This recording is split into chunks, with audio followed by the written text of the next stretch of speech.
everyone, it's John from What Up, and we have another special treat for you today. Thanks to a fan of the channel, Sid the Third, who actually was at San Diego Comic-Con. They were able to record the panel in its entirety, that Origins panel that happened Thursday evening. So I know I did a video on this, and I talked about it, and we went through the AMA and different things like that, but if you want to actually see the panel itself, recorded by one of the fans of the channel, and a huge Wheel of Time fan, we have it here for you today. So I want to big shout out to Sid. Thank you so much for this.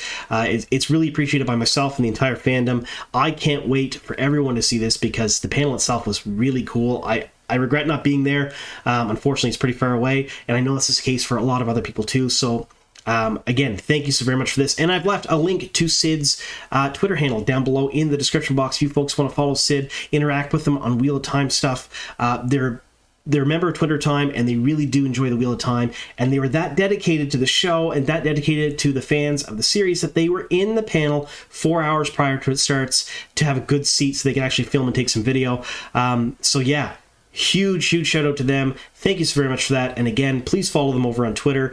Send them a message. Tell them thank you from everyone here at What Up and everyone else in the fandom. And yeah, so we're going to show that today. I'm going to give you a bit spoiler warning first, but if you're new to the channel, you don't know what we do here. We cover Wheel of Time show news, so anything and everything to do with Wheel of Time, that's what we talk about here. That's why we have things like this for you, and that's why the fans of this channel and the fans of the Wheel of Time are the best fans in the entire world, because we all look out for one another, and we all want to make sure that we see everything. I mean, let's face it, everything and anything to do with the show is interesting, and without people like Sid, we would never actually get to see this stuff, so thank you again so much for that.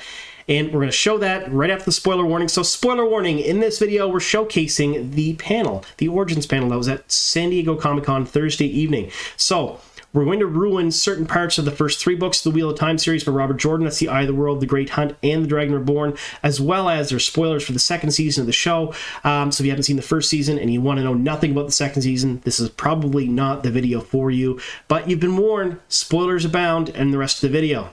All right, here we go. Hey everyone! It is day 1 of Comic-Con. I don't know about you all, but I'm very excited to be back here. Yes, that energy. Cling to that until Sunday. Just remember how excited you were the first day. And today, what a treat, we get to talk about the Wheel of Time origins. For those who may not be familiar, I'm so excited for you to learn more, but this is a series of animated shorts on Prime Video that really serve as a companion piece to the Wheel of Time and dig, more into that vast world that Robert Jordan created in the books. And today, as a special Comic-Con treat, because what is Comic-Con without some treats? We thought we would give you an exclusive look at the last 2 episodes of Season 1 of the Wheel of Time Origins before they go to Prime Video. So this is just for you. Please keep those phones down, don't film it, be in the moment, and enjoy.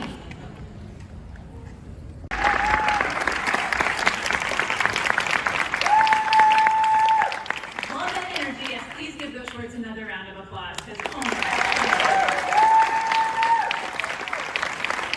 Amazing. Well, I realized I was so excited to tell you about those shorts that I didn't tell you who I was. My name's Ratcliffe. I'm the editor-in-chief at Nerdist. I really love the Wheel of Time. I'm so excited to be here, and we're excited that you're all here today. So let's talk to the folks who make Origins, because I want to hear everything about Mount here. I want to hear everything about Baby Land. Love it. So let's start by bringing everyone out. Executive producer Mike Weber.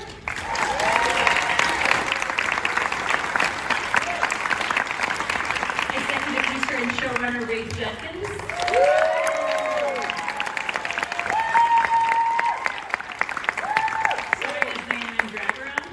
Henney. Writer Rammy Park. And executive and X-ray producer Craig Muller.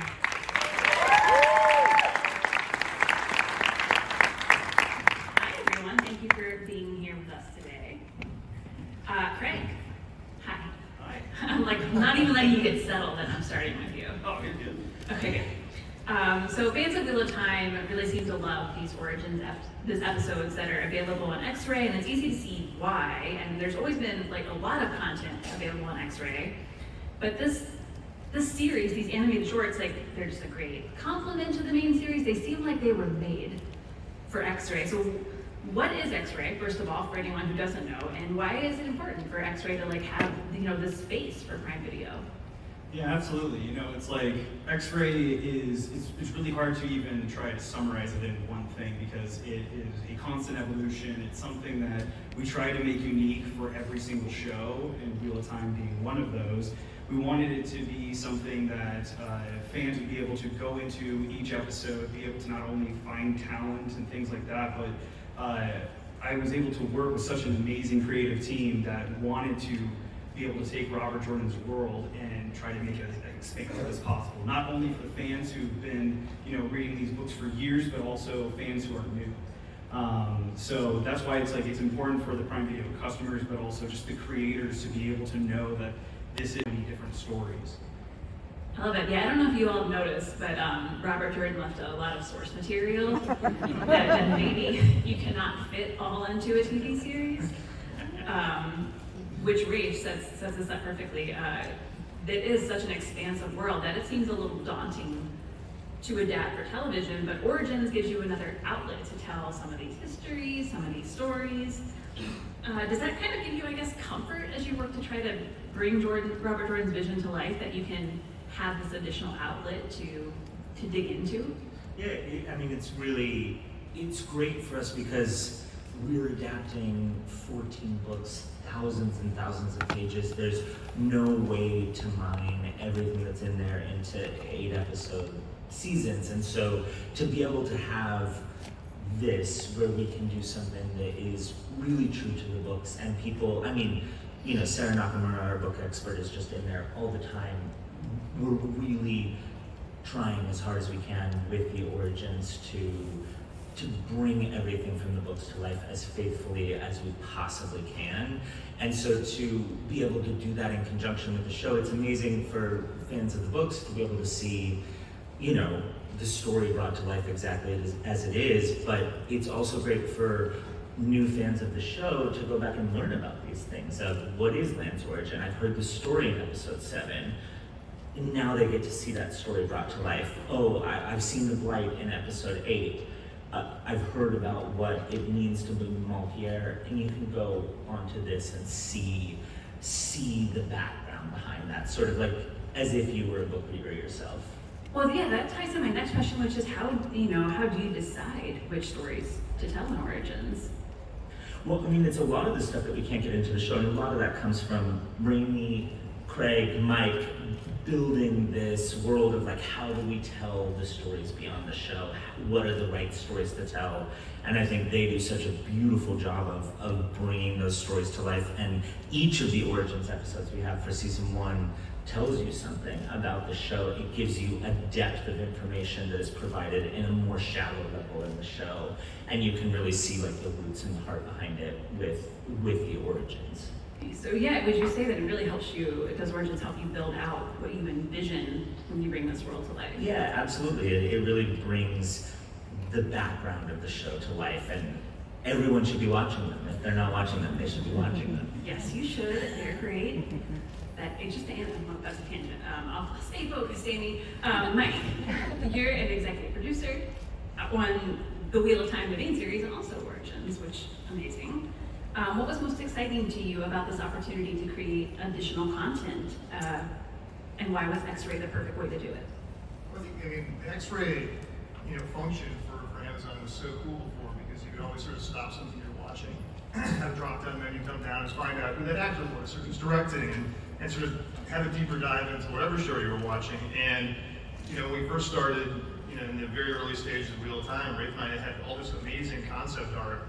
They kept coming in, and it was hanging in the office, and it was sort of like thinking, God, it's a shame nobody could see this stuff. And then when Craig, in X-Ray pitches stuff, like, well, what if instead of reading about these things we're hearing about in the show and the X-Ray function, what if you saw it?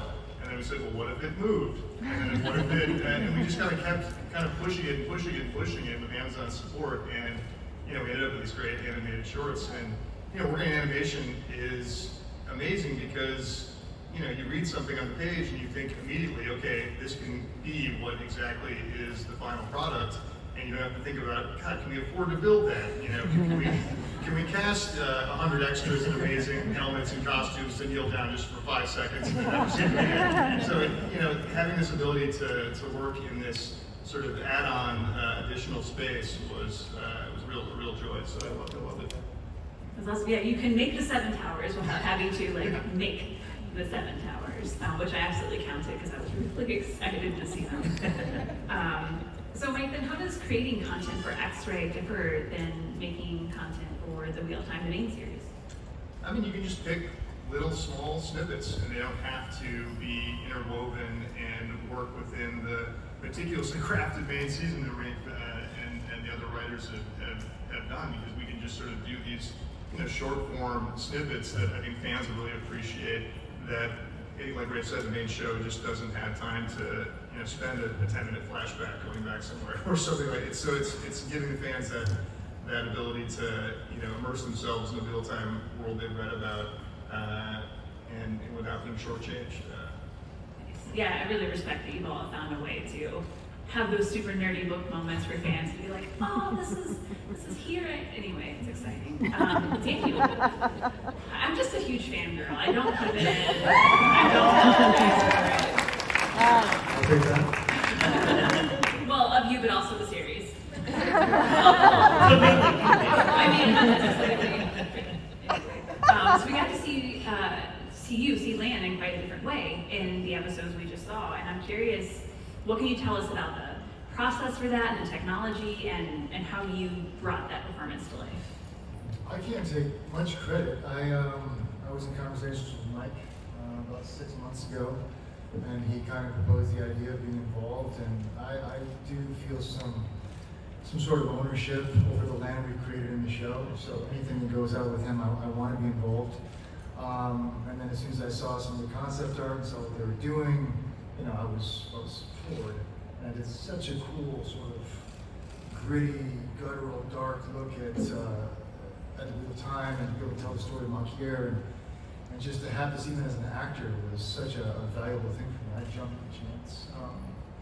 And voiceover is always fun because you can go to work in your sweatpants and have a coffee and have a full day of work without doing much. But it was cool. We did dots on the face, facial kind of capture, which was really nice. The kneeling sequence that you saw was something I actually did in studio, and they asked me if I'd come up with that, and I said, yeah, should we do it? And so I knelt down and did that, and they kept it, and so that worked well. I was able to, when I did Big Hero 6 in 2014, I never worked with other cast members. It was just me in the booth with the director, which was challenging, to be honest. We did many sessions that way, but this time I was able to work with other actors, which was really great, and we were able to do various versions of the scene that you saw, to get the tone right, to add some layers to it, which is always fun. So it was a really rewarding process. I had the this final version sent to me about a week ago,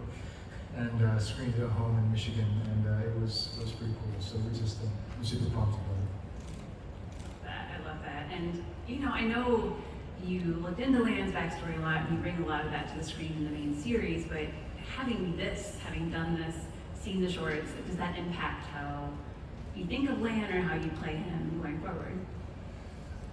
I wish I would have had this even before season 1, although I'm pleased with how it turned out. I was surprised how much it affected me when I saw, when you see something in a visual medium, it's much different than reading it. And having read what I read in the books and sort of started to build this character, adding my own touches here and there, it was challenging. But when I saw this represented visually, the moment when he's sort of smuggled out of the palace is in the back on the horse, it was very emotional for me to see that and to sort of to see what this man's been through and to devote his life to service after having come from this incredible kingdom, and just to see the scale of Maquier and what they go through and what his parents sacrificed. It's incredible, and to have that now, to be able to access that now as an actor is very special. And it will definitely influence my performance moving forward, and it's definitely true. It was very moving. I'm glad I watched that by myself. Just to see my mom. I mean, we had to put a face to that. You can read it.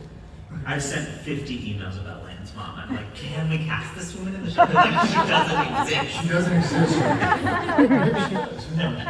But I'm just excited. Hopefully we can move forward with more. And if there's support, I would love to go into a full musical thing. And that'd be really Yes, fun. I think people would be excited about that. I'm just saying. Rammy, hi. So in addition to being a writer on the main show for season 2, you're credited as a writer for all of Origins, which is amazing. How did your work on Origins prepare you for working on the main series? Actually, I ended up working on the main series before starting on Origins, and that experience really gave me an insight into how hungry even we as the writers in the room were to tell all of these different stories, and how are we going to fit this all in. And so I think, having the opportunity to do Origins really gave me the chance to look back at some of the stories, think about which ones were the most sort of thematically connected to the ones that we were doing in the main show, and kind of expand from there. Nice. After this panel, by the way, in my head, it's The Wheel of Time, Origins, and The Wheel of Time, main show. We've had now 8 episodes of Origins. What were your goals with this initial run of episodes? What were you hoping to achieve? Well, I mean, it's kind of what we've all said before, is that there is such a richness in the world that Robert Jordan has created, and so many different stories that we want to tell, that I think really the 2 main goals were, one, to kind of serve and honor how beloved those stories are for the people who are familiar with them and familiar with the books, while also simultaneously introducing new viewers and readers to some of those deeper themes that we're not going to be able to explore. So those were, I think, the 2 most important goals going into it. Nice. I think that kind of overlaps with my next question, was what it means to you, because you are getting this opportunity to draw fans deeper into Robert Jordan's world with Origins. It means a great deal. I take that very seriously. And I think it's important for me and for all of us to try and, as I said before, serve the people who love the books as much as the new viewers that we're trying to draw in. I love that. And then I have a question for all of you. Whoever wants to answer, you can fight for it.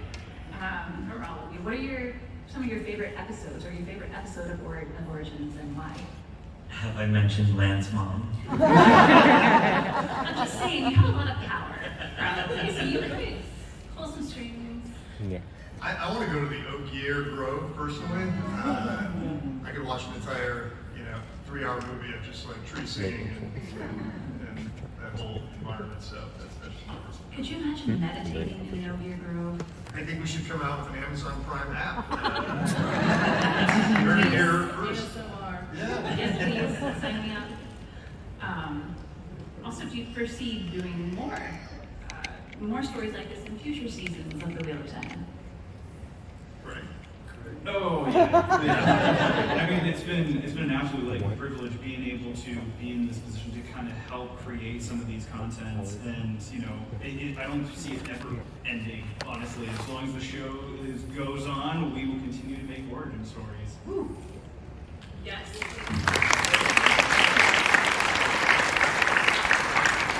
I have loved digging into Origins, but of course we do have The Wheel of Time, the main show, and yes, we, I know that you've been filming season 2, and I think we have a little something from behind the scenes of season 2 to share. I think, would you all be interested in that? Okay, good. This is another one. Just enjoy the moment. Keep the phones down.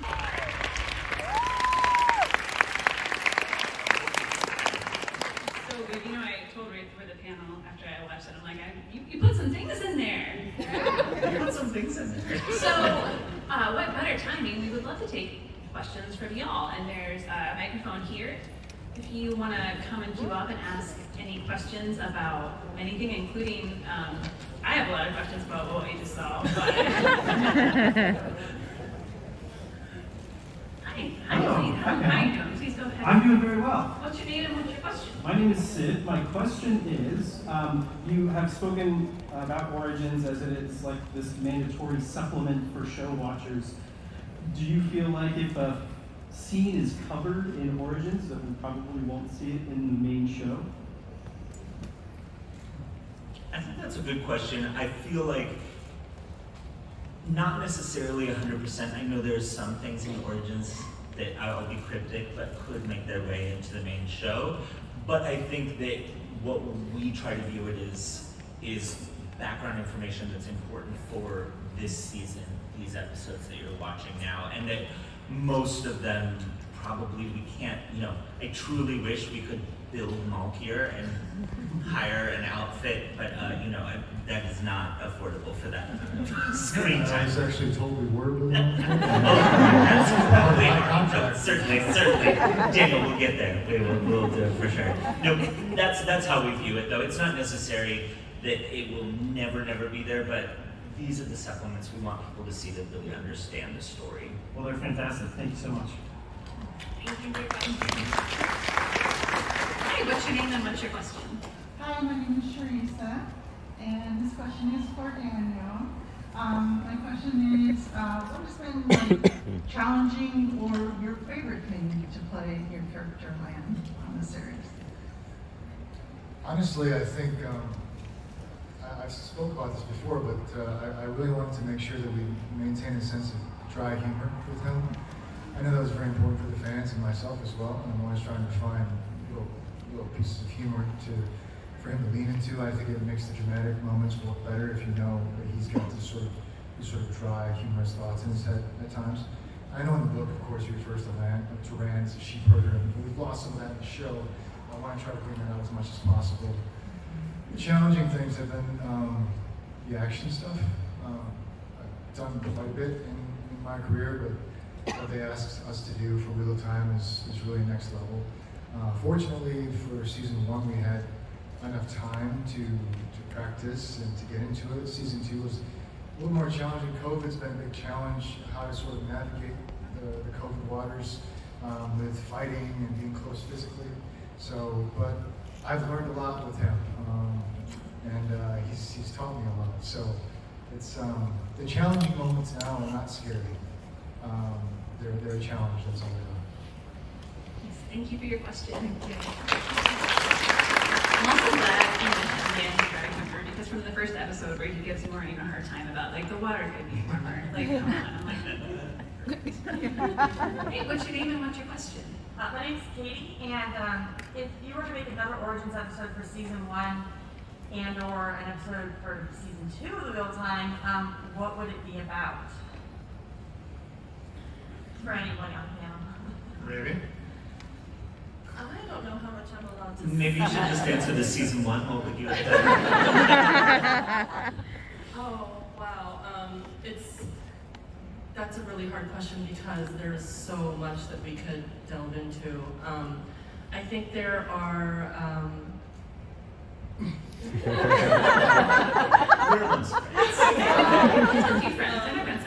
ways that we could introduce sort of concepts about, I don't know, the Forsaken or Around the Dark that I think would be interesting to lay groundwork for. That is as far as I would go with that. Sounds great. I love it. Thank you. Forsaken. I'm going to ask you more about that later. Hi, what's your name and what's your question? Hi, I'm Mary. I'm one of the Woo Girls. Thank you, Mary. Really have enjoyed the Origins as a supplement, especially because of the depth of the world. And I'm wondering if you're going to use them to explore the bond, since understanding that it's clunky exposition, but is of course super important to what happens to Leia.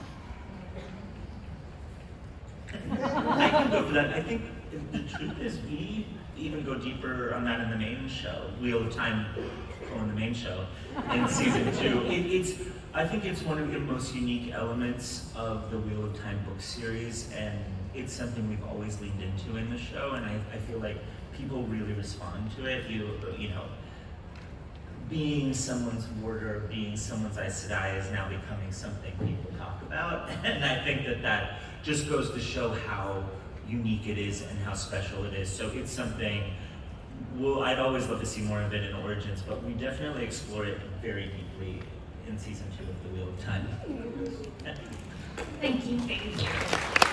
I love my favorite part of the panel when people are like, am I allowed to say it? Like you didn't read it. What's your name and what's your question? Hi, I'm Rosemary. I'm the other woo girl.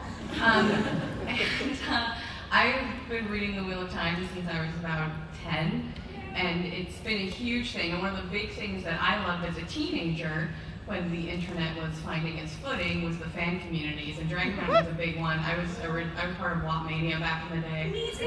Yay! But I know that when the show, I mean, we've had false starts to a Wheel of Time adaptation for a decade or more, and when you finally got the green light for the show, I know, Rafe, you were really involved with the fan community, engaging them online, and I was wondering, for you and for Rammy, how that a large community means a lot of extremes and a lot of reactions. So after season 1, and the reception of season 1, going into season 2, how has that kind of changed your lens or your perspective on how you're tackling the characters and the stories? Yeah, you know, I think that the fan community has always been such a big piece of Wheel of Time. It's something that's impossible to ignore in terms of how it interacts with and relates to the series, even when Robert Jordan was alive writing it, definitely for Brandon when he was writing. And for me, I feel that all the time, the pressure of that. And I think that, you know, what we always try to do is keep the community in mind and work for them, but also make a show that really works for everyone. And I think one thing that we try to do a lot of is bringing people in and getting their reactions to what do you think about this? What do you think about this change? How incorporating fans really into the actual creation of the story, because it helps us get gut checks on how we can adapt it best and still deliver something that feels true and right to people like myself who grew up reading the books, and to people who, which is most of our audience really, that are brand new and fresh to it. So we try to incorporate them all the way through, and I think we continue to do that in season 2, and even, that's what I was Thank you.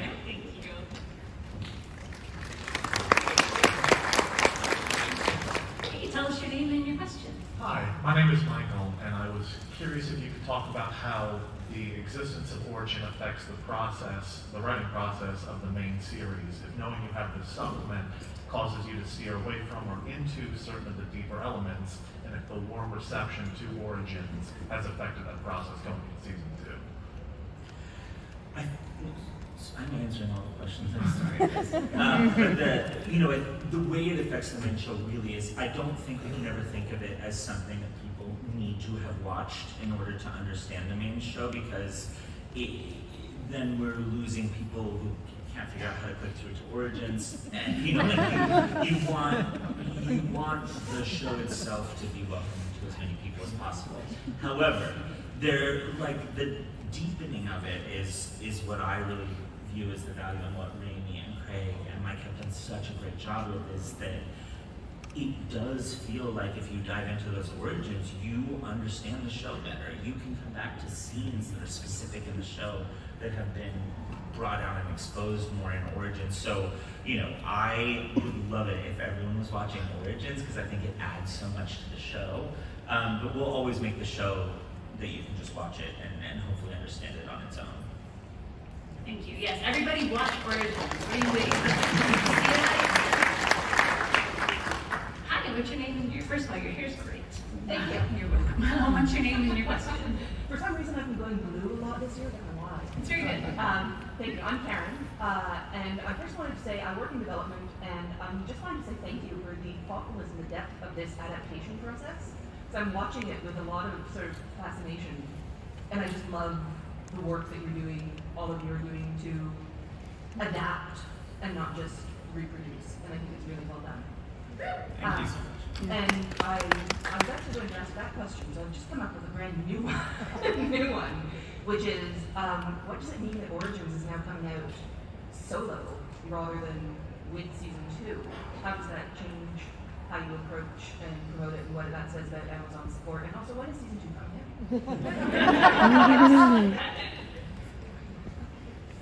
So maybe you can't answer the last part, but maybe you can answer about having the episodes kind of be standalone outside of the season.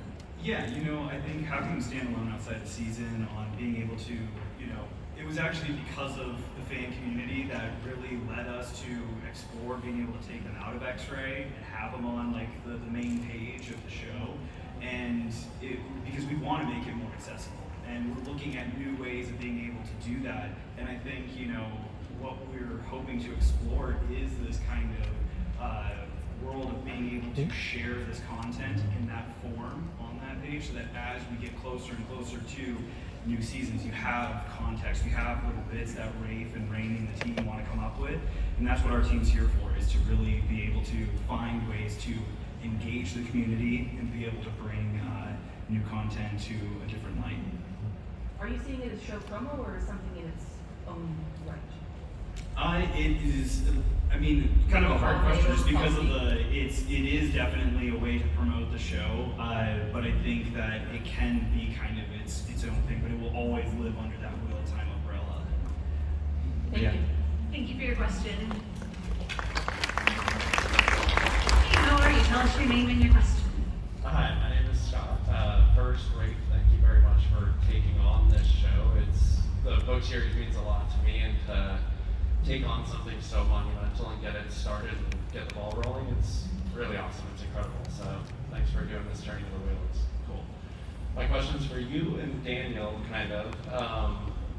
But in the book series, there's a lot of named sword fighting moves that are taught from land to rand, and there's a lot that Robert Jordan did to kind of make it like a dance when there's two sword masters that are fighting, and to name each move that they're going through as they do the combat. And I'm wondering if that will get explored in either the main show or in Origins, with kind of how with the different namings of the sword moves, or if it's just going to be more visual. I can confirm that Daniel says the words "cat crosses the courtyard." In season 2 of the Wheel of I can confirm that's not easy to fit into that. He says it flows off the tongue. No, it's something that there's pieces of the first book and the second book that you will see in unexpected places within the series, because we do view it as an entire series adaptation, and I think that's as much as I can say. But yeah, it's something that I think is important to the books, and you will see it on screen. Awesome, thank you.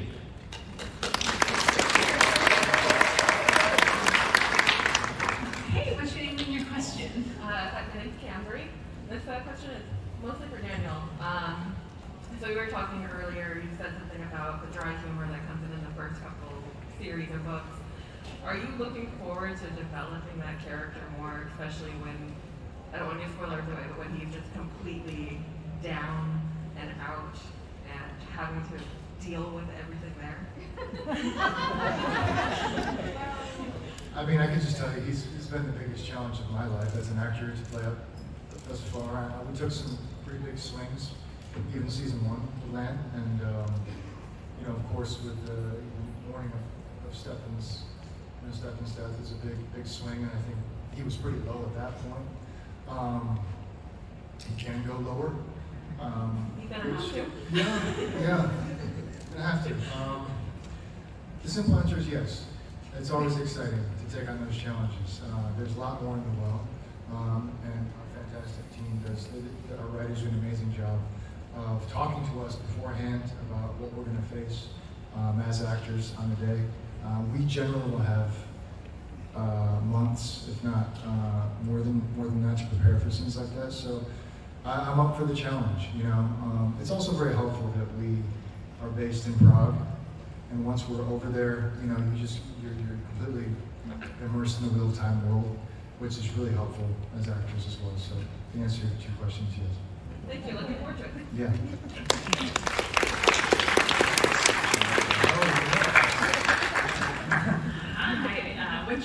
question also. Hi. Amazing costume. Thank you. Hi, my name's Adam, and my question is concerning the adaptation of from the books to the TV show. First of all, I just finished the book series, and I'm waiting for a very awesome. I'm hoping the series goes through to the end of the books because there's a very badass moment that Lan does that I'm so waiting for. Everyone knows what it is. But my question is for everybody: how hard was it to explore certain relationships we haven't necessarily seen in the books, or that wasn't explored too much in the books, like the closer relationship between Moraine and Swan, and even the relationship between Perrin and Egwene necessarily. I didn't really kind of think about that, and what was kind of the hardest thing for you guys to adapt as far as book to show for you guys? Yeah, I mean, I think with the relationships, it's a natural aspect of television that people are very keyed into interpersonal relationships of the characters. So it's something that we always will lean into in the show. Is if there's a hint of something there, we'll usually go there. You know, that's something that really lives well in television, and these characters are not only so incredible on their own, but the relationships they have with each other are amazing too. And that's not just romantic. Like, I'm obsessed with the relationship of Nynaeve and Rand, and like I think that's a fascinating one we haven't seen on TV before. There's a lot of great relationships to explore in these books, and that's some of the that makes great scenes that don't cost $10 million. I definitely love the rotation between Nynaeve and Lan as well. Too. Yeah. That was awesome. Thanks, guys. Thank you. So running close on time, but since we only have 2 more questions, like I can't leave you both hanging. So what's your name and what's your question? My name is Emmanuel. Mine's kind of a lighthearted question. Just your first time reading the book, what was your favorite character dynamic or interactions that really caught your eye?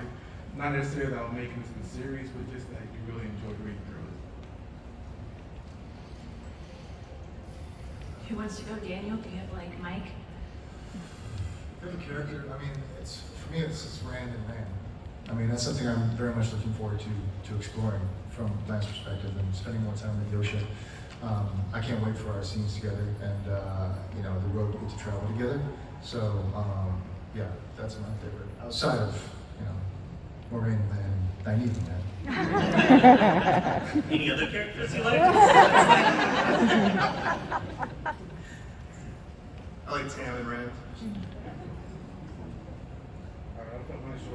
No, just like, thank you so much. Appreciate it. What's your name? Have to get a picture together. My name is Maggie, and just seeing the Wheel of Time come to life in these viewing platforms is like freaking awesome. So thank you guys for that. My question is, since the world is so rich, how do you decide which origin stories to focus on or not focus on? And is there one in particular that you're really looking forward to doing? What do you think, Maggie? I think one that we're really excited about doing that would have been tougher to do in the main show is we are going to do something in the Age of Legends.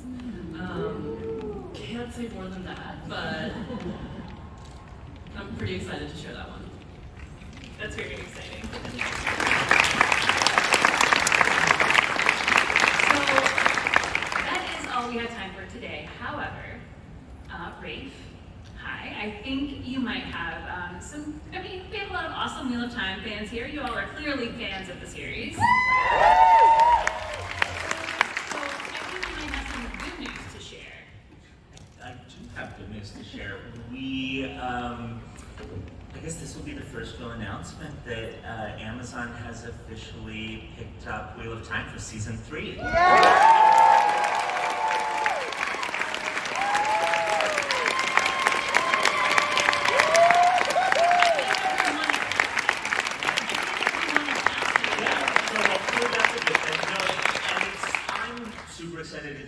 Diving into some of the books that were my favorite, like The Shadow Rising is incredible. Being able to dive into these stories, and I'm just going back into it now. And Rammy and I are going to London in a couple weeks to start writing together on season 3. So it's such the stories are so great in this section of books, and I'm just thrilled that we get the chance to tell it. It's something I've been looking forward to since the very first days we talked about this when I was 12 years old with Mike Weber.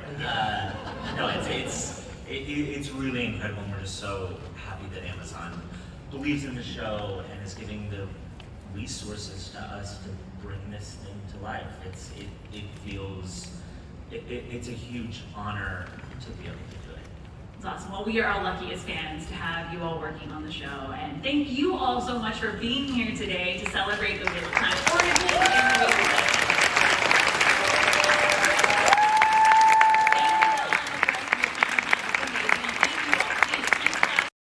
Well, there you have it. I won't talk too much more about it, but really very neat to see. I know not everyone had the chance to go see it. I myself couldn't. It's in San Diego. It's pretty far away from where I live, and they weren't live streaming it, but really, really cool to actually see the panel itself. And again, thank you so much to Sid the Third for doing this for us. It's absolutely amazing, and I hope you folks enjoyed it, and thank you so much for sticking with me here to the very end, and here's to many more.